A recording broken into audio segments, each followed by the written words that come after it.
In December 1900, 3 lighthouse keepers vanished from the coast of Scotland. No footprints, no bodies, no boat, only a logbook, its final line written by a man who was already dead. The lighthouse stood on the Flannan Isles, small, jagged rocks in the North Atlantic, 40 kilometers from the nearest shore. Its light was meant to burn every night, a single pulse against the endless dark. But on the 15th of December, the light went out and never came back. Ships passing through the area reported no signal, and the coastal station received only silence. 10 days later, the relief vessel Hesperus departed from the port of Lewis to find out why. None of the crew knew that they would become the first to enter an empty lighthouse, and the last to see it as it had been that day. On the morning of December 27th, Hesperus reached Eilean Mòr, the main island of the archipelago. The weather was thick with fog, the sea heavy, the waves striking the hull like muted thunder. Captain Harvey ordered the engines slowed, keeping the ship close to the rocks. The first to go ashore was the technician, Joseph Moore. He had once served on the same lighthouse and knew every treacherous step of the iron stair that led upward from the landing. From the boat, he could already see the signal flag missing, the mast splintered, the mooring rope trailing in the water. Whatever had happened here had not happened yesterday, it had been days ago.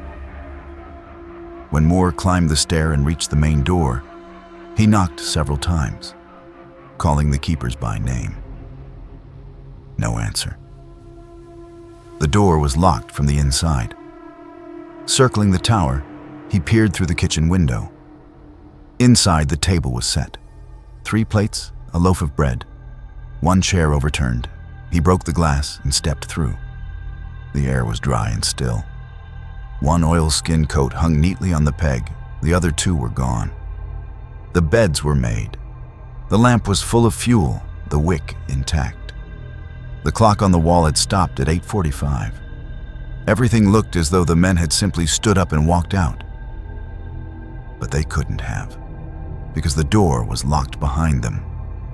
On the table lay the logbook of duties. The last entry was dated December 15th. It read, "Storm continues. Wind hurricane force. James prays. Donald weeps. Never seen anything like it." Beneath it, in the same hand, "Storm ended. Sea calm. God is over all." Yet the meteorological records for that day showed no storm, no wind, no rain. Absolute stillness across the northern coast. When the others came ashore, they examined every level of the tower and the surrounding cliffs. At the base, they found a supply chest shattered against the rock, a broken length of rope, and on the wall of the cliff, strange watermarks 10 meters above the normal tide line, too high for any recorded wave. Near the storage shed were 3 impressions in the soil, deep boot prints, and a 4th, faint, as though someone had stood watching while the others worked. The team packed the logbook, lamp, and instruments and returned to Lewis for investigation. The Admiralty's official report concluded that 2 keepers had gone outside to secure the equipment during a storm and were swept away by the sea, and the 3rd had followed, attempting to save them. Case closed. Accidental deaths. But the report left questions no one could answer.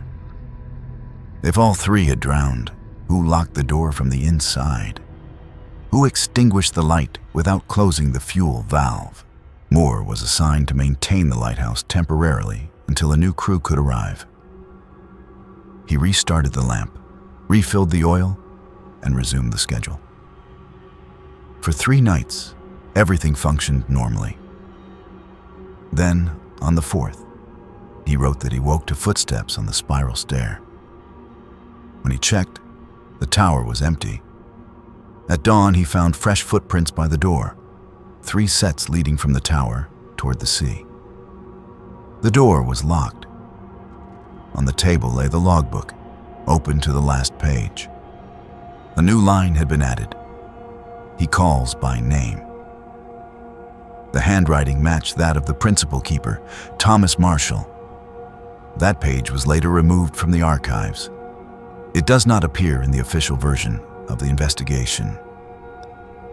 In February 1901, a new team of keepers arrived on Eilean Mòr. One of them requested transfer after a week, claiming he had heard the bell ringing at night, though the bell had been removed months earlier. He also reported the main lamp extinguishing itself despite a full reservoir of oil. By March, the tower was empty again. It remained unstaffed for 2 months. When engineers finally returned to inspect the mechanism, they found the inside of the lantern lens coated with a fine layer of salt. From the inside out, something physically impossible. The lighthouse reopened in spring, but no keeper stayed longer than a few months. By the end of 1901, the case was officially closed a second time. The final statement read, "Accidental deaths due to severe weather conditions." Unofficially, an annotation appeared in the investigator's own handwriting. Logbook returned for storage.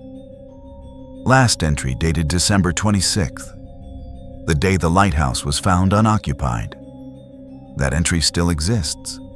The ink has seeped deeper into the paper than on the other pages, the edges darkened as if exposed to heat or seawater.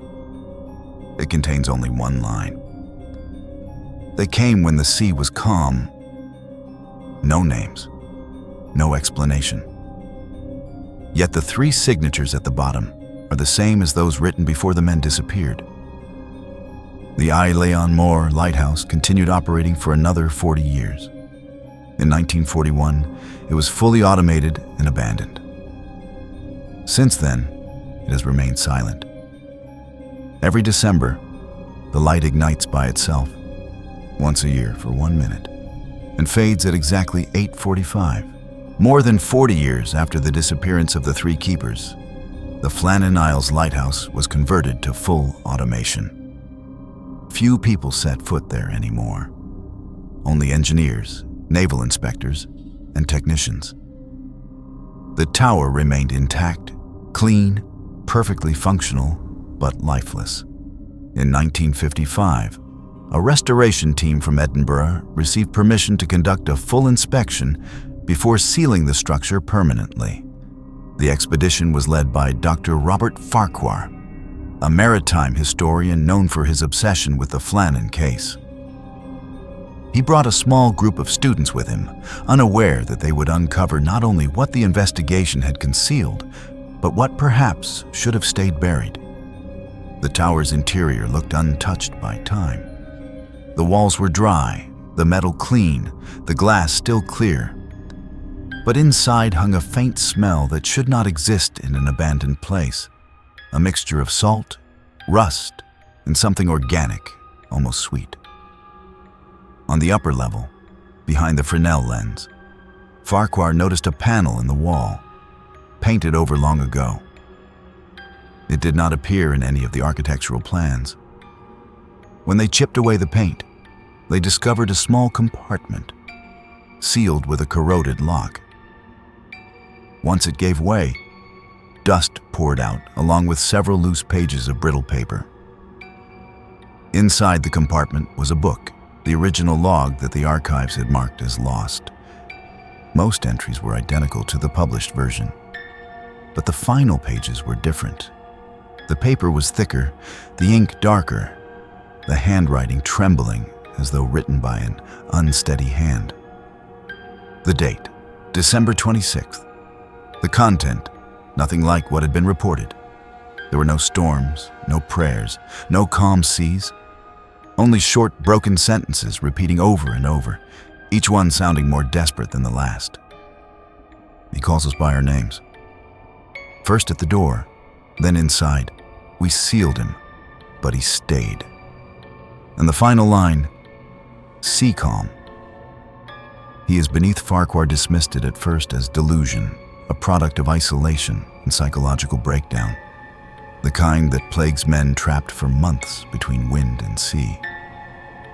But what they found beneath the compartment stripped away that explanation.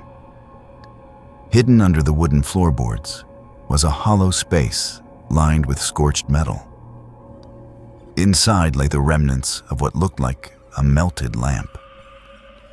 Embedded in its center was a circular disc of blackened metal, engraved with a pattern resembling a knotted rope twisted into a perfect ring.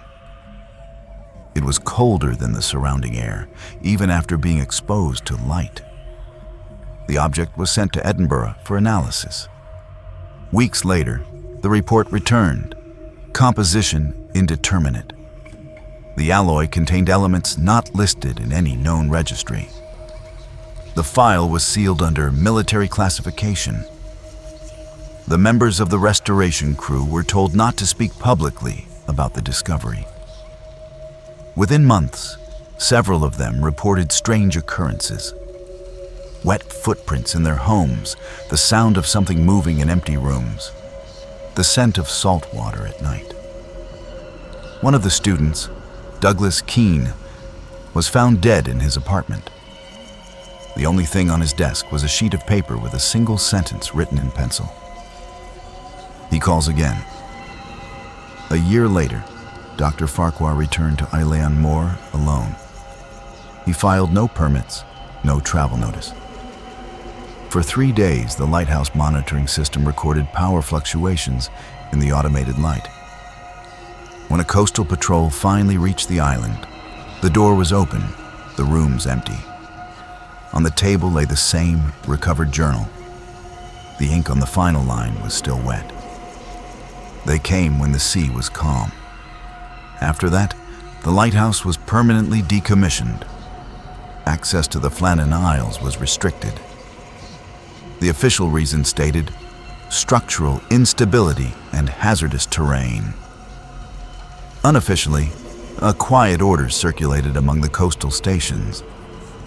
If anyone ever receives a transmission bearing the call sign FLN-1900, do not respond. That code no longer belongs to the living. Still, each December, observers on the Isle of Lewis report seeing a faint glimmer far out at sea. An intermittent flash lasting less than a minute, always at precisely 8:45 in the morning. No ship claims responsibility. No beacon in the region matches the frequency. And yet, every year, it appears. Fishermen speak of hearing their names carried by the wind when the sea is flat and soundless. Photographers claim their cameras capture only gray mist where the tower should be. The local Coast Guard keeps a silent protocol. No one sails that route in December. Dr. Farquhar's personal notes, found decades later after his death, mention the object once more. Between meteorological readings and navigation data, one line is underlined twice. If he calls, do not answer. He is not from the sea. He is beneath it. Among sailors along the Scottish coast, the legend persists. They say if you ever hear someone call your name across calm water, do not turn around. It isn't a voice from the shore. It's the one that never left the lighthouse.